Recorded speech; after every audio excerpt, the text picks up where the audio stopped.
right, sir. Can I have your full name and your date of birth, please? Joshua Gonzalez, 1/6/1999. All right, thank you. And let me have the appearance of the county attorney, please. All right, thank you, Mr. Bloom. And then, Mr. Gonzalez, you have the right to remain silent in a criminal case, and you have the right to the appointment of a lawyer if you can't afford one in a felony case. And in this case, the Office of the Legal Advocate, which is one of Maricopa County's public defender agencies, has sent an attorney here on the chance that you may qualify for court-appointed counsel.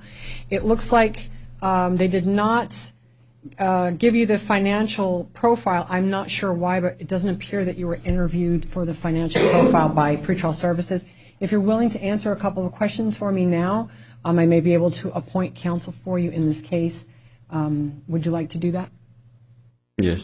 All right. So, Mr. Gonzalez, do you have any assets that you could use, like houses, cars, or land to pay for the services of a lawyer? No, ma'am. And do you have a job right now? Yes, ma'am. What do you make approximately per month?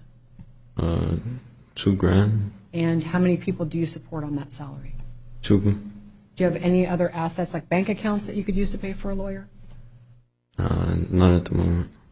All right. Then I do find that you qualify for indigent counsel in this case. And is it okay to appoint your office for the entire case, ma'am? It is, Your Honor. All right. And so I'm going to appoint the Office of the Legal Advocate to represent you in this case. That's Ms. Shum's office. Mm-hmm. You may have to fill out some financial paperwork and a financial affidavit for them later, but she'll make sure that you get the paperwork that you need to fill out.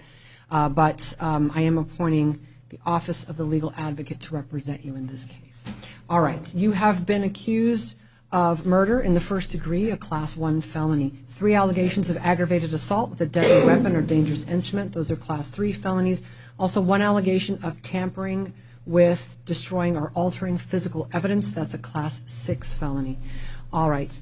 I'm going to give you next court dates in a moment. Before I do that, I am going to hear from each of the lawyers on conditions of bail or release. So, Mr. Blum, what did the state want the court to know? Thank you, Your Honor. The state is asking for a substantial bond of $1 million cash, simply based on the dangerous nature of the offenses. The court just read them: first-degree murder, 3 counts of aggravated assault, dangerous. That there is more than 1 victim in this case. There are 4 victims. There's a family involved, husband and wife and 2 children. That there was a use of a firearm, and that there are substantial injuries to one of the victims, a 10-year-old girl, is deceased due to a projectile in her head.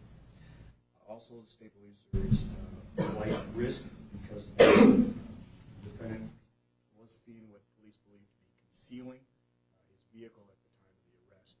There was a bulletin put out on the vehicle, a news bulletin, and in that bulletin it was identifying damage to the vehicle that the suspect was driving. The police were driving by the house. They located the vehicle and the suspect. The suspect was trying to conceal that vehicle. For that reason, the state is asking for a substantial bond of $1 million. All right. Thank you. Ms. Shum. Thank you, Your Honor. The defense is requesting a reasonable bond in this matter. Mr. Gonzalez is presumed innocent of all charges until proven guilty. Thank you. All right, thank you. Mr. Gonzalez, I have considered the facts alleged against you. I've considered your criminal and your juvenile history, and the weight of the evidence alleged against you. The police are currently alleging that they recovered a weapon that included casings that were at least a preliminary forensic match to casings found at the scene.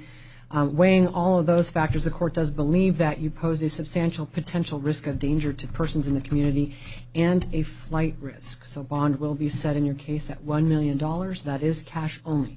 That's going to make your court dates April 11th at 8:30 in the morning for a status conference in the downtown Superior Court. Your preliminary hearing will be April 15th at 8:45 in the morning.